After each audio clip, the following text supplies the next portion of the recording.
मोहतरम असातिज़ा किराम, अज़ीज़ तलबा, हाज़िरीन गिरामी, अल्लाह रब्बुल इज़्ज़त ने आज हम सबको यहाँ कुरान हकीम की निस्बत से जमा होने की तौफ़ीक़ अता फ़रमाई है। अल्लाह रब्बुल इज़्ज़त इसे कबूल फरमा ले। और चूँकि ये बच्चों के हिफ्ज़ की दस्तारबंदी की तक़रीब है और इन बच्चों ने कुरान मजीद हिफ्ज़ मुकम्मल किया है, इस दुआया तक़रीब के आगाज़ में अल्लाह ताला ने एक दुआ मांगने की तौफ़ीक़ अता फ़रमाई है और ये दुआ ख़ुद अल्लाह ताला ने सिखाई है।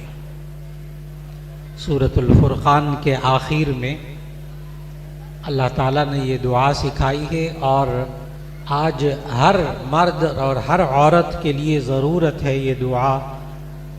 जब मैं दुआ पढ़ूँ और उसका तर्जुमा करूँगा तो आपके दिल से आमीन निकलेगी कि अल्लाह ताला ने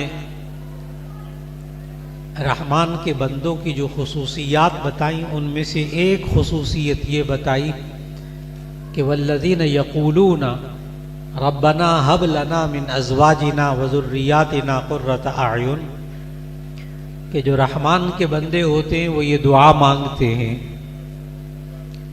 कि रब्बना हब लना मिन अज़वाजिना व ज़ुर्रियातिना क़ुर्रता अयुन, हे अल्लाह हमें अपने घर वालों से, अपनी औलाद से आंखों की ठंडक अता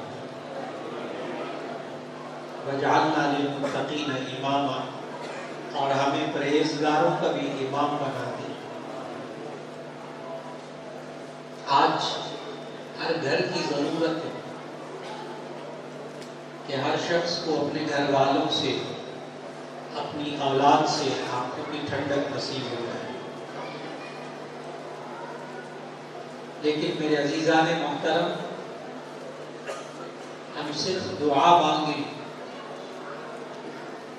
कि अल्लाह हमें अपने घर वालों से, अपनी औलाद से आंखों की ठंडक अता फरमा, तो सिर्फ इस दुआ के नतीजे में अल्लाह कादिर है कि बग़ैर असबाब इख्तियार किए घर वालों से, औलाद से आंखों की ठंडक दे दे। अल्लाह कुदरत रखता है। वमन यशकुर फ़इन्नमा यशकुरु लिनफ़्सिही वमन कफ़र फ़इन्नल्लाहा गनियुन हमीद। अल्लाह कहता है कि हमने लुक़मान अलैहिस्सलाम को हिकमत और दानाई अता की ताकि वो अल्लाह का शुक्र अदा करें। मालूम हुआ कि वो माँ बाप कि जिनको अल्लाह दानाई दे तो वो अपनी औलाद की तरबियत पे लुक़मान अलैहिस्सलाम के तरीक़ों से करते हैं। पहला जुमला जो अपने बच्चों को कहा लुक़मान अलैहिस्सलाम ने, या बुनय्या ला तुश्रिक बिल्लाह इन्न शिर्क लज़ुल्मुन अज़ीम। है मेरे प्यारे बेटे, अल्लाह के साथ किसी को शरीक न ठहराना शिर्क बहुत बड़ा जुल्म है। सबसे पहले बच्चे के ईमान पर मेहनत। मुमकिन है कोई साहब यहाँ बैठे हों वो ये सोचने लगे कि ये जो शिर्क वगैरह के मौजू होते हैं ये तो ज़रा बड़ी उम्र के बच्चों के लिए होते हैं, लेकिन अजीब बात यह है कि ये आयात दूध पीते बच्चों के लिए है।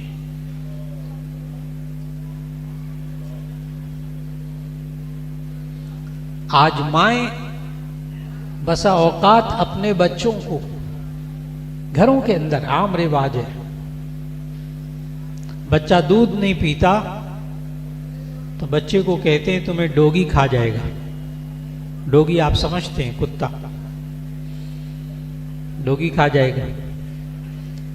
तुम दूध पियो, तुम खाना खाओ, वरना तुम्हें भालू ले जाएगा। या मैं तुम्हें डार्क रूम, अंधेरे कमरे में बंद कर दूंगी। तो ये हमारी, अभी मैंने छोटी छोटी मिसालें दी हैं।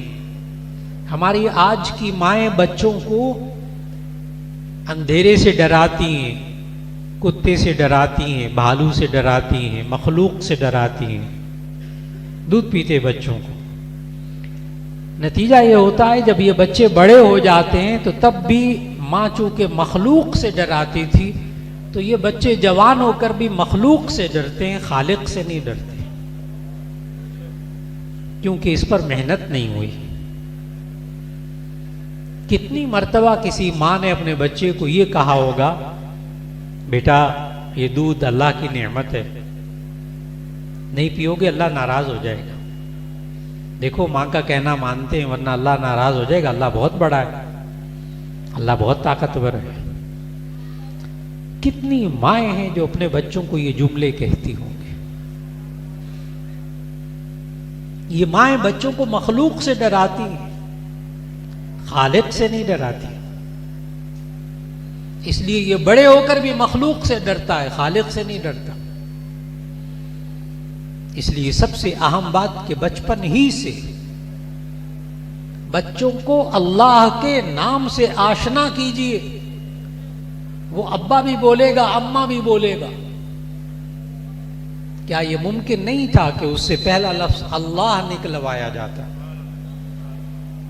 कि नबी सल्लल्लाहु अलैहि वसल्लम ने फरमाया, इफ्ताहू अला अलसिनति सिबियानिकुम अव्वल कलिमतिन बिला इलाहा इल्लल्लाह। तुम बच्चों की जुबान का इफ्तिताह करवाओ तो ला इलाहा इल्लल्लाह के साथ करवाओ। ठीक है, आप अब्बा भी सिखाएं, अम्मा भी सिखाएं, लेकिन अल्लाह भी सिखाएं। बिल्कुल उसी तरह का लफ्ज है, कोई मुश्किल नहीं है।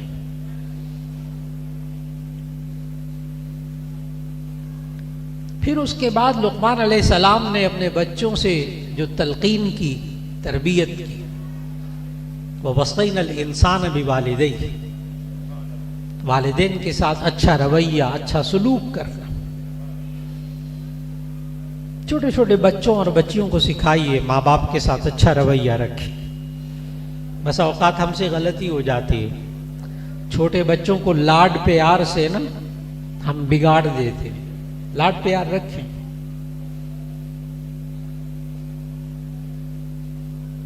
एक वालिद ने बड़ा खुश होकर अपने बच्चे को गोद में उठाया हुआ था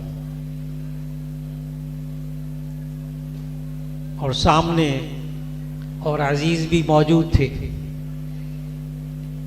बाप ने मुंह फुलाया तो छोटा सा बच्चा, अभी बोलना भी उसने नहीं शुरू किया था, उसने खींच के बाप के मुंह पर मुक्का मारा। मुंह फुला लिया बाप ने, उसने मुक्का मारा। बाप को बड़ा मजा आया, बड़ा खुश हुआ। क्या देखा, क्या शानदार काम किया इसने। मैंने फौरन बाप से अर्ज किया, आपने पता है इसको बाप पर हाथ उठाना सिखाया? अभी ये बोल भी नहीं रहा और आपने उसको ये सिखाया कि मुक्का मारो, मैं बड़ा खुश होऊंगा। बड़े होकर भी इसके लाशऊर में यही बात होगी कि बाप को मुक्का मारा जाए तो बहुत अच्छी बात होती। हम बसा औकात नादानी में मां पर, बाप पर हाथ उठाना बचपन से सिखाते हैं बच्चों को, लाड प्यार। बड़े होकर उसको कौन ये तमीज सिखाएगा कि ये माँ बाप पर हाथ उठाना बुरी बात होती। बहुत सोच समझ कर तरबियत कीजिए अपने बच्चों की। उनका रवैया माँ बाप के साथ अच्छा होना चाहिए। और इसी आयत में अगला हिस्सा है, अनिश्कुरली वलिवालिदैक। बच्चों को सिखाइए कि वो अल्लाह का शुक्र भी अदा करें और माँ बाप का शुक्र भी अदा करें। बच्चों को नाशुक्र ना बनाएं। अल्लाह के रसूल सल्लल्लाहु अलैहि वसल्लम ने हमें सिखाया कि अल्लाह का शुक्र कैसे अदा करते हैं और बंदे का शुक्र कैसे अदा करते हैं। माशाल्लाह इतने असातिज़ाए हदीस क्या मौजूद है, सबको मालूम है ये बातें कि अगर अल्लाह का शुक्र अदा करना हो तो नबी सल्लल्लाहु अलैहि वसल्लम ने सिखाया, आप कहिए अल्हम्दुलिल्लाह, अल्हम्दुलिल्लाह। इससे अल्लाह का शुक्र अदा हो जाता है। तमाम तारीफें अल्लाह के लिए। काश कि आप अपने बच्चे से पूछें खाना खा लिया, वो आगे जवाब में कहे खा लिया, और एक जवाब ये है कि अल्हम्दुलिल्लाह मैंने खाना खा लिया। बेटा सबक याद हो गया? जी हो गया, याद हो गया। एक जवाब ये है कि जी अल्हम्दुलिल्लाह याद हो गया। आदत डालिए, आदत डालिए कि बच्चा हर बात पर, हर अच्छी बात पर अल्लाह का शुक्र अदा करे। बेटा आपकी तबीयत कैसी है? एक जवाब बच्चे का ये मैं ठीक हूं, एक जवाब ये कि अल्हम्दुलिल्लाह अब बेहतर है तबीयत मेरी। बात बात पर उसको टोकिए, अल्हम्दुलिल्लाह कहें, अल्लाह का शुक्र अदा करें। उसको आदत पड़ेगी अल्लाह का शुक्र अदा करने की। ये माँ बाप का भी शुक्र अदा करें। बाद लोग होते हैं उनका शुक्र अदा करें ना शुक्रिया अदा करें, तो आगे से कहते हैं जी अल्लाह का शुक्र अदा करें, हमारा क्या अदा करते। बड़ी गलत बात है ये वाली कि जी अल्लाह का शुक्र अदा करें, हमारा क्यों अदा करते। इसलिए कि नबी सल्लल्लाहु अलैहि वसल्लम ने कुछ और सिखाया है। नबी सल्लल्लाहु अलैहि वसल्लम ने यह सिखाया, मल्लम यशकुरिन्नास लम यशकुरिल्लाह। जो लोगों का शुक्र अदा नहीं करता वो अल्लाह का भी शुक्र अदा नहीं करता। जो लोगों का शुक्र अदा नहीं करता वो अल्लाह का भी शुक्र अदा नहीं करता। एक मुहद्दिस ने यहां बड़ी अजीब बात लिखी कि ये क्या बात हुई कि जो लोगों का शुक्र अदा नहीं करता वो अल्लाह का भी शुक्र अदा नहीं करता। तो उस मुहद्दिस ने बड़ी अजीब तौजीह लिखी, बड़ी अजीब वजह लिखी। वो लिखते हैं कि दरअसल अल्लाह ताला नेमतें इंसानों के जरिए देता है ना, माँ है, बाप है, बहन भाई हैं, उस्ताद हैं। तो जो नेमत देता हुआ नजर आ रहा है बंदा, इंसान, माँ बाप, जो नेमत देता हुआ नजर आ रहा है, ये अगर उसका शुक्र अदा नहीं करेगा तो जो नजर नहीं आ रहा उसका कहां शुक्र अदा करेगा। ये जो सामने नेमत देता हुआ नजर आ रहा है इसका शुक्र अदा करेगा तो अल्लाह का भी अदा कर ले। तो नबी सल्लल्लाहु अलैहि वसल्लम ने समझाया, मल्लम यशकुरिन्नास लम यशकुरिल्लाह। जो लोगों का शुक्र अदा नहीं करता वो अल्लाह का भी शुक्र अदा नहीं करता। आदत डालें। और लोगों का शुक्र अदा करने का तरीका भी नबी सल्लल्लाहु अलैहि वसल्लम ने सिखाया कि कोई आपके साथ अच्छा सलूक करे, कोई आपको कोई चीज दे तो आप जवाब में कहें जज़ाकल्लाह, जज़ाकल्लाह, अल्लाह आपको बेहतर बदला, जज़ाकल्लाहु खैर, अल्लाह आपको बेहतर बदला दे। नबी सल्लल्लाहु अलैहि वसल्लम ने फरमाया अगर आपके साथ कोई अच्छा सलूक करे, आपको कोई हदिया दे, कोई तोहफा दे, आप जवाब में जज़ाकल्लाह कहें, आपने बदला उतार दिया, पैसे भी नहीं खर्च हुए, बदला उतार दिया। आदत डालिए अपने छोटे छोटे बच्चों को कि जब आप उनको कोई चीज दें तो वो आगे से कहें जज़ाकल्लाह। नबी सल्लल्लाहु अलैहि वसल्लम ने सहाबा इकराम रिज़वानुल्लाह अलैहिम अजमाइन की तरबियत की, आगे से वो जज़ाकल्लाह कहें।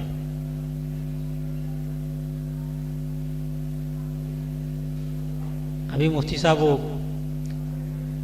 तलबा में सनदे तकसीम, हदीस की सनदे तकसीम करनी थी, दौर हदीस के तलबा,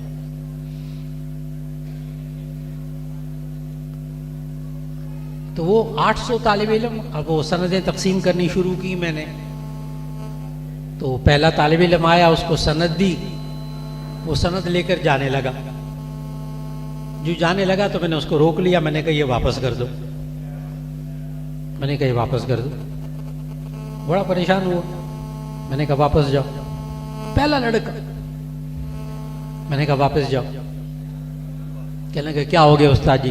मैंने कहा मैं फिर दोबारा दूंगा आपको, लेकिन अगर जज़ाकल्लाह कहोगे तो फिर मैं वापस नहीं लूंगा, जज़ाकल्लाह नहीं कहोगे मैं फिर वापस ले लूंगा। चुनाचे वो आया और आने के बाद उसने सनद वसूल की और सनद वसूल करके कहने लगा जज़ाकल्लाह। बाकी 800 लड़कों की तरबियत होगी, फिर हर एक ने जज़ाकल्लाह कहा। और ये होगा कैसे, होगा कैसे?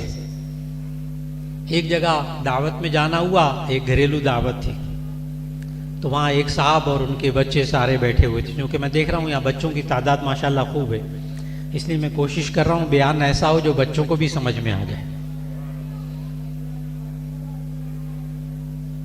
तो खाना खाने बैठे तो जाहिर है उन्होंने बुजुर्ग देखकर घर वालों ने कहा कि आप पहले डोंगे में से सालन निकाल लें। तो मैंने निकाल लिया, डोंगा लिया, जज़ाकल्लाह कहा, सालन डाल लिया। फिर मैंने अपने दाएं तरफ उनका एक बेटा बैठा था, उसको मैंने डोंगा दिया, उसने भी डोंगा लिया, कहने का जज़ाकल्लाह, और सालन डाल लिया। दूसरा, तीसरा, चौथा, पांचवा बच्चा सबने जज़ाकल्लाह कहा। एक छोटा सा बच्चा बैठा हुआ था कोने में, अभी मेरा ख्याल है वो स्कूल जाने वाला नहीं था।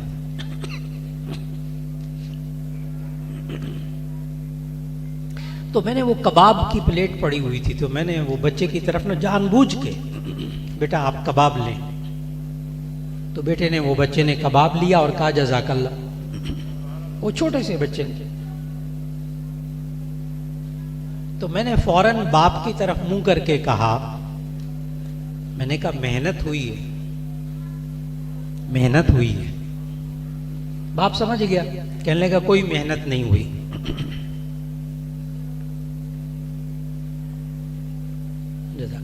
बाप कहने लगा कोई मेहनत नहीं हुई। मैंने कहा नहीं, मैंने खाना खाना रोक दिया, हाथ रोक लिया। मैंने कहा पहले मुझे बताएं बात क्या है बीच में, मेहनत हुई है? बाप ने कहा नहीं कोई मेहनत नहीं हुई। मैंने फिर कहा, मैंने कहा मुझे असल बात बताएं। कहने लगे कि हम मियाँ बीवी की शादी हो गई, तो शादी के बाद हम दोनों का मिजाज ये था कि बीवी मुझे रोटी देती थी ना सुबह नाश्ते में, तो मैं कहता था जज़ाकल्लाह। वो आमलेट मुझे देती थी, मैं कहता था जज़ाकल्लाह। वो चाय देती थी, मैं कहता था जज़ाकल्लाह। वो चीनी देती थी, मैं कहता था जज़ाकल्लाह। और मैं कोई चीज़ देता था तो आगे से बीवी कहती थी जज़ाकल्लाह।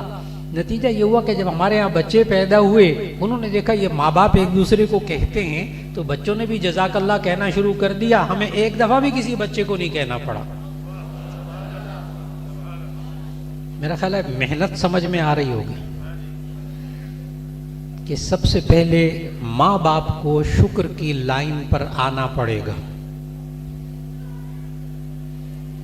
हमारे यहाँ आमतौर पर ये होता है कि माँ बाप जो मर्जी करते रहे, बेटे बस वो वलीउल्लाह होने चाहिए,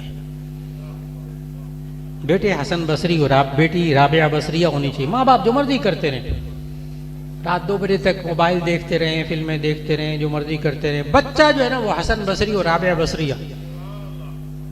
नहीं, ऐसा नहीं होता, ऐसा नहीं होता। माँ बाप को कुर्बानी देनी पड़ेगी, माँ बाप को बंदा बनना पड़ेगा, माँ बाप को शुक्रगुजार बंदा बनना पड़ेगा।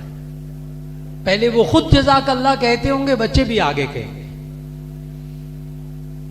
आप आज के बाद आदत बना लीजिए, अगर बच्चे को आप चॉकलेट भी देना, गोली टॉफी दें, बच्चा आगे से जज़ाकल्लाह ना कहना, उसे थोड़ी देर के लिए वापस ले लें।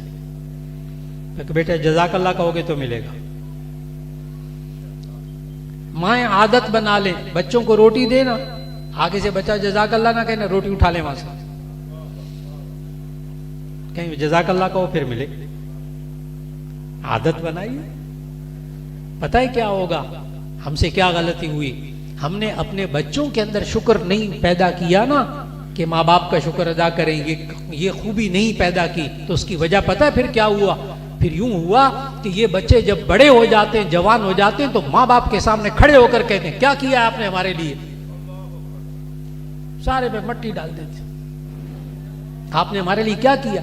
इसको पता ही नहीं कि माँ बाप ने क्या रातों को जाग कर कितनी मेहनत करके कमा के इतना बड़ा किया तुझे, जो आज सामने अकड़ कर कहता है कि मेरे माँ बाप ने क्या किया मेरे लिए। वजह उसकी नाशुक्रापन। तो बच्चों की तरबियत करते हुए एक उसूल लुकमान अलैहिस्सलाम ने यह भी समझाया कि बच्चों को शुक्रगुजार बच्चा बनाया जाए। अल्लाह का भी शुक्र अदा करें, माँ बाप का शुक्र अदा करें। और फिर उसके बाद लुकमान अलैहिस्सलाम ने तरबियत करते हुए कहा, या बुनैया इन्नहा इन तकु मिस्काल हब्बतिन मिन खरदलिन फतकुन फी सखरतिन औ फी समावाति औ फिल अर्द याति बिहल्लाह इन्नल्लाह लतीफुल खबीर। मेरे प्यारे बेटे, अगर आसमान और जमीन के अंदर या किसी चट्टान के अंदर कोई जर्रा बराबर भी कोई चीज होगी, अल्लाह उसे भी जानता है, अल्लाह उसे भी ले आएगा। अल्लाह खूब खबर रखने वाला, जानने वाला है। आज हम बच्चों को डराते हैं बाप से, माँ से, उस्ताद से, बस अल्लाह से नहीं डराते। अल्लाह देख रहा है, इस पर मेहनत नहीं होती। तो जहां बंद कमरे में माँ बाप उस्ताद नहीं होता, वहां बच्चे से गलती होती है। बच्चा तन्हाई में गुनाह का शिकार होता है। कब? जब उसके ऊपर मेहनत नहीं होती कि अल्लाह देख रहा है, अल्लाह हर जगह मौजूद है। शेख सादी रहमतुल्लाह अलैह ने मिसाल दी, बच्चे समझ जाएंगे फौरन। शेख सादी रहमतुल्लाह अलैह लिखते हैं कि वो एक शेख ने, एक उस्ताद ने अपने बच्चों की तरबियत की इस मौजू पर, और तरबियत करने के बाद इम्तिहान लिया उन बच्चों का, और हर बच्चे को एक एक कबूतर दिया और कहा जाओ अलग अलग जगह जाकर छुप कर ज़बह करके लाओ जहां कोई ना देख रहा हो। तो थोड़ी देर बाद सारे बच्चे बारी बारी आए, वो बच्चे कबूतर को ज़बह करके ले आए। एक बच्चा कबूतर को ज़बह करके नहीं लाया। उस्ताद साहब ने हर एक से कहानी पूछी, हर एक ने बात बताई। आखिरकार उस्ताद नाराज हुआ उस एक बच्चे पर। अल्लाह के बंदे, तुझे कोई जगह नहीं मिली थी कबूतर को ज़बह करने की, जिंदा ले आया, एक काम तुझे कहा था। तो वो शागिर्द बड़े अदब से बोला, कहने लगे उस्ताद जी, आपने खुद ही कहा था कि वहां ज़बह करके लेने कर आना जहां कोई ना देख रहा हो। तो मैं जहां जाता था वहां अल्लाह देख रहा होता था। मैं जहां जाता था वहां अल्लाह देख रहा होता था। इस पर उस्ताद ने पता क्या कहा? उस्ताद ने कहा, एक पास बाकी फेल, एक पास बाकी फेल। एक को समझ में आ गया, अल्लाह हर जगह है, अल्लाह देख रहा है। मेहनत कीजिए, बच्चों को यकीन दिलाइए, यहां तक कि उनका ईमान बन जाए। अगला मरहला तरबियत का, अगली आयत, या बुनैया अक़िमिस सलाह वअमुर बिल मारूफ वन्हा अनिल मुनकर वस्बिर अला मा असाबक इन्न ज़ालिका मिन अज़्मिल उमूर। लुक़मान अलैहिस्सलाम ने अपने बच्चों की तरबियत करते हुए किस तरह तरबियत की, आप भी इन उसूलों को ज़हन में लाइएगा। या बुनैया अक़िमिस सलाह, ऐ मेरे प्यारे बेटे तू नमाज कायम कर, ऐ मेरे प्यारे बेटे तू नमाज कायम कर, नमाज पढ़ा कर।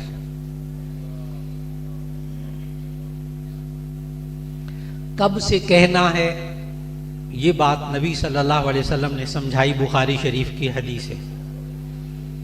ये कब से कहना है नमाज पढ़ो। उलमा मौजूद, उनके दिनों में हदीस मौजूद। नबी सल्लल्लाहु अलैहि वसल्लम ने फरमाया, मुरू औलादकुम बिस्सलाति वहुम अबनाउ सबइन, तुम अपने बच्चों को नमाज का हुक्म दो जब वो 7 साल के हों। 7 साल का बच्चा पता है कितना होता है? हम 5 साल के बच्चे को पहली क्लास में दाखिल करवाते हैं। 7 साल का बच्चा क्लास 2, क्लास 3 का बच्चा होगा। यानी दूसरी तीसरी क्लास के बच्चे को नमाज का कहना है 7 साल की उम्र में। अभी नमाज फर्ज होगी 14 साल की उम्र में, यानी अभी नमाज फर्ज होने में 7 साल बाकी है। इतना पहले से उसको पाबंद करना है नमाज पढ़ने का। जब बालिग होगा ना, आपको कहना ही नहीं पड़ेगा नमाज पढ़ने का, इसलिए कि आपने 7 साल से मेहनत शुरू की हुई है।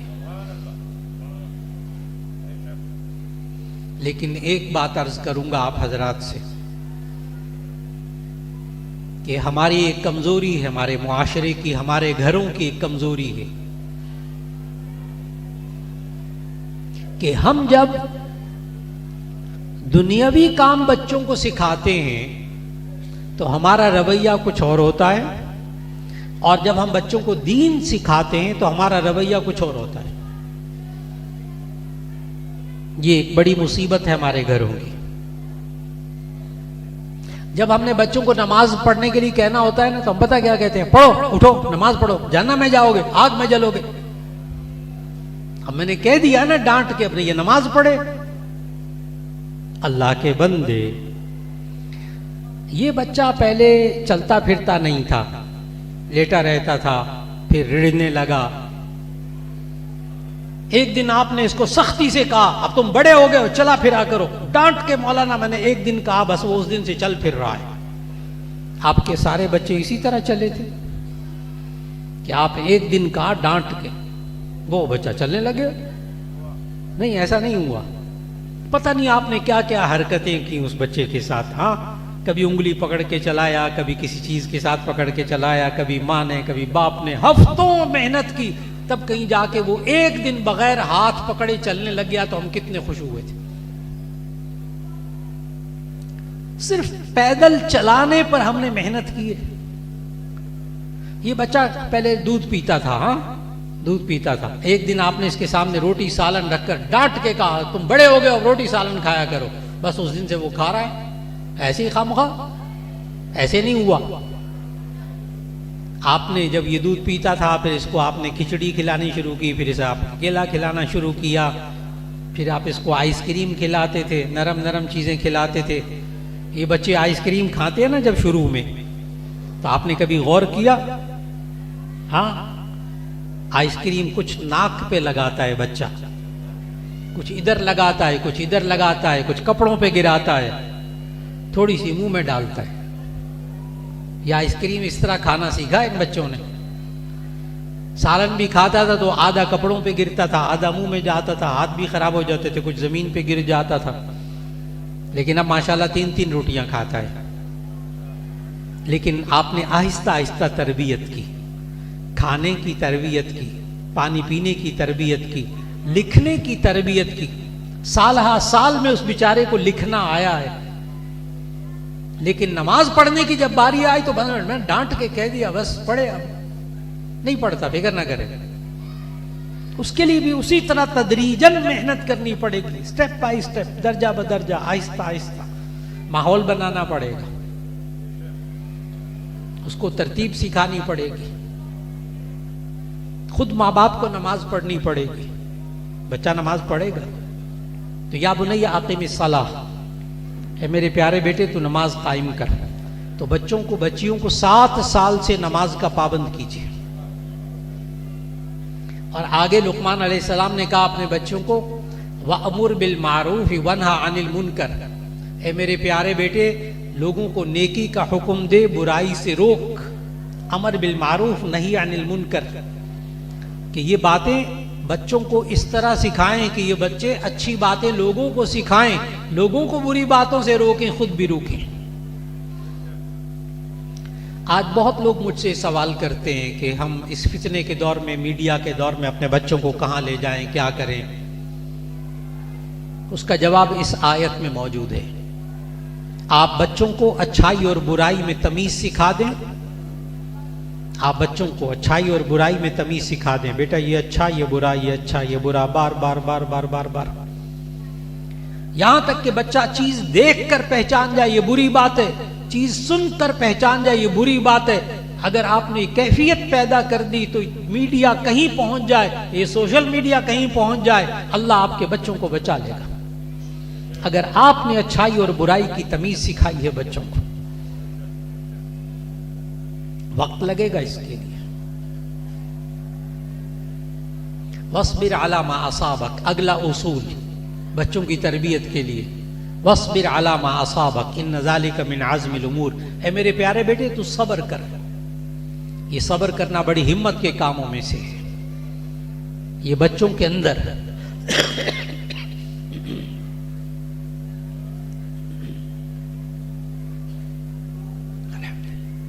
ये बच्चों के अंदर सब्र और बर्दाश्त पैदा करना आज वक्त की बहुत बड़ी जरूरत है। बस औकात मुझे कहते हैं, बाद बड़े संजीदा हजरात कहते हैं मौलाना आजकल नौजवानों में बर्दाश्त नहीं है, ना माँ बाप की बात बर्दाश्त करते हैं, ना दोस्तों की बात बर्दाश्त करते हैं, ना किसी दूसरे की बात बर्दाश्त करते हैं। आजकल नौजवानों में मौलाना बर्दाश्त पैदा करनी चाहिए, तो मैं उसका जवाब देता हूं, नौजवानी में बर्दाश्त पैदा नहीं होती, बचपन से होती है। हमसे गलती हो जाती है, हम बच्चों को लाड प्यार में इतना बिगाड़ देते हैं कि वो जरा सी तकलीफ पर शोर मचाते, पूरे घर को सर पे उठा लेते। उनको हम सब्र सिखाते ही नहीं, बच्चों को बर्दाश्त सिखाना कि तकलीफ पहुंचे तो वो बर्दाश्त करें, सब्र करें, बुखार हो जाए तो सब्र करें, चोट लग जाए तो सब्र करें। बच्चों के अंदर बर्दाश्त को पैदा करना ये भी तरबियत का एक हिस्सा है। अपने बच्चों को नाजुक ना बनाएं, जरा जरा सी बात पर पूरे घर के अंदर शोर मचाते फिरेंगे, बड़े होकर तंग करेंगे, ये आपको बहुत तंग करेंगे। आज बच्चियों की तरबियत में भी बहुत जरूरी है बर्दाश्त। हम बच्चियों को बड़ा नाजुक अंदामी से पालते हैं, शादियां होती हैं, हालात आते हैं, उनके अंदर कुव्वत बर्दाश्त नहीं होती, ना वो सास की बर्दाश्त करती, ना शौहर की बर्दाश्त करती, ना किसी और की बर्दाश्त करती, क्योंकि हमने इस पर मेहनत नहीं की होती। आज बच्चियों पर मेहनत करने की भी जरूरत है कि वो हालात को फेस कर सके। बच्चों पर मेहनत करें कि वो बाहर निकलकर हालात का मुकाबला कर सके। उनके अंदर इतनी जान पैदा कीजिए, इतनी हिम्मत पैदा कीजिए कि वो मसाइल का सामना कर सके, तकालीफ का सामना कर सके। दुनिया बाहर निकलकर हलवा नहीं है, मसाइल है, मसाइल है। तो वस्बिर अला मा असाबक इन्न ज़ालिका मिन अज़्मिल उमूर। और आयत का अगला हिस्सा उसूल बच्चों की तरबियत का, ला तुसाइर खद्दक लिन्नास वला तमशी फिल अर्ज़ि मरहा इन्नल्लाह ला युहिब्बु कुल्ला मुख्तालिन फखूर। ए मेरे प्यारे बेटे, ला तुसाइर खद्दक लिन्नास, लोगों के सामने मुंह फुला के मत रहे। बच्चे के चेहरे के तासुरात पर मेहनत करना अल्लाह ने सिखाया कुरान में। आज ये मेहनत बड़ों को करने की जरूरत है। कुर्बान जाइए नबी करीम सल्लल्लाहु अलैहि वसल्लम पर। उम्मुल मोमिनीन हजरत आयशा रजी अल्लाह अन्हा पता क्या फरमाती हैं? कहती हैं मुझे याद नहीं कभी जिंदगी में कभी नबी सल्लल्लाहु अलैहि वसल्लम घर में दाखिल हुए हों और आप सल्लल्लाहु अलैहि वसल्लम के चेहरे मुबारक पर मुस्कुराहट ना हो। मुझे एक वाक़या याद नहीं। अब बंदे पर सारे दिन की टेंशन है, सारे दिन की टेंशन है, इधर की मुश्किल, उधर की मुश्किल, उधर की परेशानी, लेकिन जब घर में दाखिल हो तो मुस्कुराता हुआ दाखिल हो। अगर आपने ये तरीका अपनाया तो आपके बच्चे भी मुस्कुरा कर आपको मिलेंगे, आपकी बीवी भी आपको मुस्कुरा कर मिलेगी। घर में आएंगे, आंखों की ठंडक नसीब होगी। अपने आप को बदलना पड़ेगा। ला तुसाइर खद्दक लिन्नास वला तमशी फिल अर्ज़ि मरहा। ए मेरे प्यारे बेटे, जमीन पर इतरा कर मत चल। इन्नल्लाह ला युहिब्बु कुल्ला मुख्तालिन फखूर। अल्लाह तकब्बुर करने वाले को, इतराने वाले को, फख्र करने वाले को पसंद नहीं करता। तकब्बुर ना पैदा होने दीजिए बच्चों में, मेहनत कीजिए। और आखिरी आयत बच्चों की तरबियत के सिलसिले में, वक़्सिद फी मशीका वग़्ज़ुज़ मिन सौतिक इन्न अनकर लस्वाति लसौतुल हमीर। ए मेरे प्यारे बेटे, तो अपनी चाल में मियाना रवि इख्तियार कर। वक़्सिद फी मशीका, अपनी चाल में मियाना रवि इख्तियार कर, अपनी जिंदगी में मियाना रवि इख्तियार कर। इत्तिदाल, मियाना रवि। याद रखिए, बच्चों की तरबियत करते हुए बच्चों के खाने में इत्तिदाल हो, पीने में इत्तिदाल हो, सोने में इत्तिदाल हो, मियाना रवि। ना बहुत ज्यादा सोना, ना बहुत कम सोना, ना बहुत ज्यादा खाना, ना बहुत कम खाना। खेलना ये भी इत्तिदाल के साथ, वक्त पर बच्चा खेले। पढ़ाई भी इत्तिदाल के साथ, वक्त पर बच्चा पढ़े, वक्त पर खाना खाए, वक्त पर आराम करे। आदत डालिए उसकी मियाना रवि की। वग़्ज़ुज़ मिन सौतिक, है मेरे प्यारे बेटे, अपनी आवाज को धीमा रख, आहिस्ता आवाज। ठीक है, बयान करना, अपनी तकरीर करनी है, नात पढ़नी, तिलावत करनी है, आप बोलिए ऊंची आवाज से, लेकिन माँ बाप के सामने बात करते हुए आहिस्ता आवाज, धीमी आवाज, चीख कर न बोले। यहां एक वाक़या बताता चलूं आखिर में, ये वग़्ज़ुज़ मिन सौतिक के हवाले से। लाहौर में बहुत बड़े एक चाइल्ड स्पेशलिस्ट हैं, तो उनके पास एक बड़े ऊंचे घराने की खातून आई। तो ये डॉक्टर साहब ने खुद बताया, कहने लगे कि बड़े ऊंचे घराने की वो खातून थी, बहुत पढ़ी लिखी, बड़े पैसे वाले काबिल लोग, बाप भी माँ भी। तो वो छोटे से बच्चे को, 6-7 साल के बच्चे को लेकर आए और डॉक्टर साहब से कहा कि इसका कोई इलाज कर दें, इसको कोई दवाइयाँ वगैरह दे दें, ये आजकल बहुत चीख कर बोलता है, पानी भी मांगता है ना तो चीख कर मांगता है, खाना मांगता है चीख कर मांगता है। तो ये कोई नफ्सियाती बीमार हो गया है, तो इसको कोई दवाई वगैरह दे दें। डॉक्टर साहब कहते हैं मैंने बच्चे को जरा एक तरफ भेजा और माँ बाप को सामने रखकर मैंने उनसे पूछा, सारी कैफियत पूछी, तो पता चला कि ये माँ बाप आपस में चीख कर बात करते हैं। अगर बाप कहे ना कपड़े इस्त्री नहीं हुए तो बीवी सुनती नहीं, लेकिन जब बाप चीख कर कहता है तो बीवी फटाफट कपड़े इस्त्री कर देती है। और जब नाश्ते का वक्त होता है तो आराम से कहता रहता है तो बीवी नाश्ता नहीं देती, लेकिन चीख कर कहता है बीवी नाश्ता दे देती है। तो डॉक्टर साहब कहने लगे बच्चे को आदत पड़ गई, उसको भी समझ में आ गया, चीख कर कहो तो फटाफट काम हो जाता है। चुनाचे वो बच्चा भी चीख कर बोलने लगा। तो डॉक्टर साहब ने मियाँ बीवी को कहा कि आप आइंदा जो है ना घर में चीखना बंद कर दें, बच्चा भी बंद कर देगा। और बच्चा अगर चीख कर कोई चीज मांगे इसको बिल्कुल नहीं देनी, इसको कहें आहिस्ता बोलो फिर मिलेगी, और जब आहिस्ता बोले तो उसको फौरन दे दे, और जब चीख कर बोले बिल्कुल ना दे।